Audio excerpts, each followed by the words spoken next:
না জি না, এই ধরনের কোনো সাপ আর দেখিনি। এই নতুন এই ধরনের এই নতুন, এটা আর কোনো সময় দেখিনি।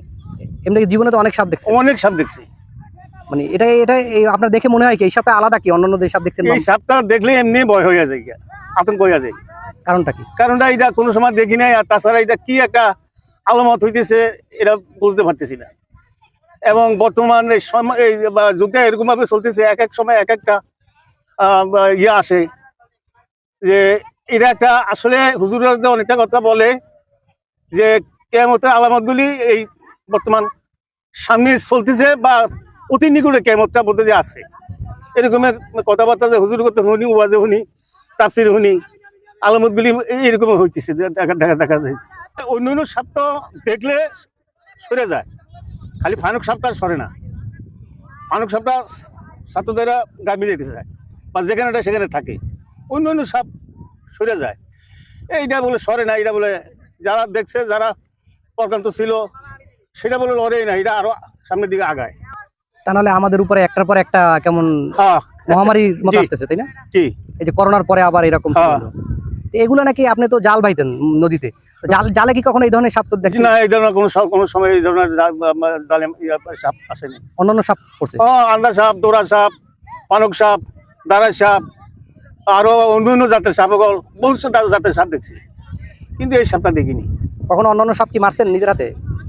হ্যাঁ, সাপগুলো মারিয়া হয়তো, সাপ রাখতাম না, সাপ মারিয়া হয়তো। এটা তো আমাদের বলাই আছে যে সাপ মারে ফেলার জন্য, কিন্তু এটা কামড় দিলে শুনছেন নাকি যে এটা খুব বিষাক্ত এবং কামড় দিলে? এটা বলে আজকে আমাদের যে গোলে, আমাদের ওখানে গোল আছে, গোলে অনেক লোক ইয়া করে, গোসল করে, পানি বেশি, তাতে অনেক লোক পুষ্করিতে নামে নেই, গোলে নামে নেই।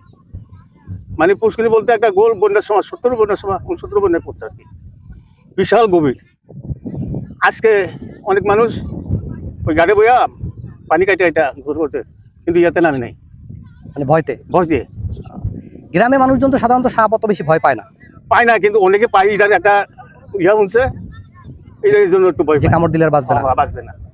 এই বিষয়টা হলো যে আমরা শুনি যে এই কচুরিপানার মাধ্যমে এক এক জেলায় ছড়ায়, এই সাপ বন্যায় বেশি ছড়াইছে আসলে। এখন শোনা যাইতেছে যে ওই উত্তর অঞ্চলে পানি বেশি হয়েছে, সিলেটের সেদিকে এগুলো সাপ বলে কি শ্বাস হইতো পানির সাথে, সেখানে চলে আসছে। আসামি সাথে আর আমরা করতে পারি না, জানি না। কিন্তু আমরা দেখছি বাংলাদেশের এখন মধ্যে যেই জায়গায় পাওয়া গেছে বেশিরভাগই ওই যে লাকড়ি বা ঘরের ওই যে ইঁদুরের গর্ত, এই সব জায়গায় বেশি পাওয়া গেছে আসলে। আরে এইটা যে পাওয়া গেছে, এই তো এই ঘর, এটা এই চুলার পাশে মাথারিয়া ওই পাতা, শুকনা পাতা বুড়ে রাখছে, এই পাতা লয়া চুলার মধ্যে দেয়। এইভাবে পাতা যখন কমে গেছে, দেখছে এটা একটু তস, তখন এরকম তলে দিয়ে হাত দিছে, পাতাটি নিলে ইয়াতে নিবে, রোদে দিবে।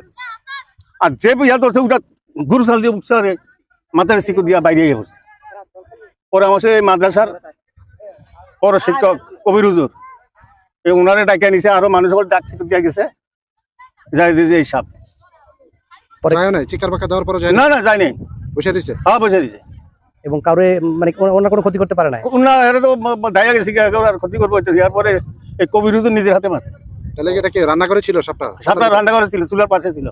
অনেকে বাচ্চা পাইছে অনেকগুলো সাথে? না, এটার সাথে বাচ্চা পাইনি। পেটে ছিল বাচ্চা নাকি? বাচ্চা মার দিয়েছে, যে কোনো বাচ্চা তো কোনো প্রকাশ হয়নি।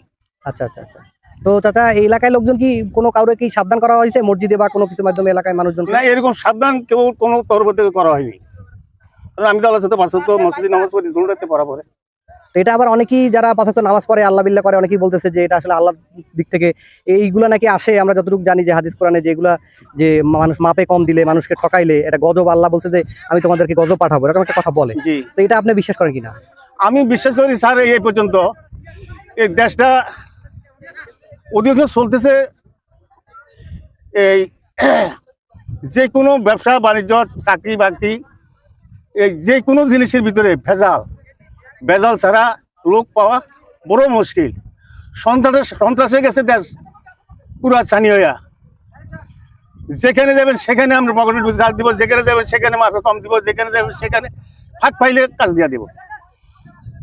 এই গজব আল্লাহ, এই গজব আল্লাহ মাইনে নিব কি করে? এই জন্য এক এক সময় এক একটা আমার ঘরে ইয়া দিতে, সংক্ষেপ দিতেছে। আল্লাহর কোরআন হাদিসের কথা তো মিথ্যা নয়, এটা 100-100তে সত্য। আমরা বুঝি না।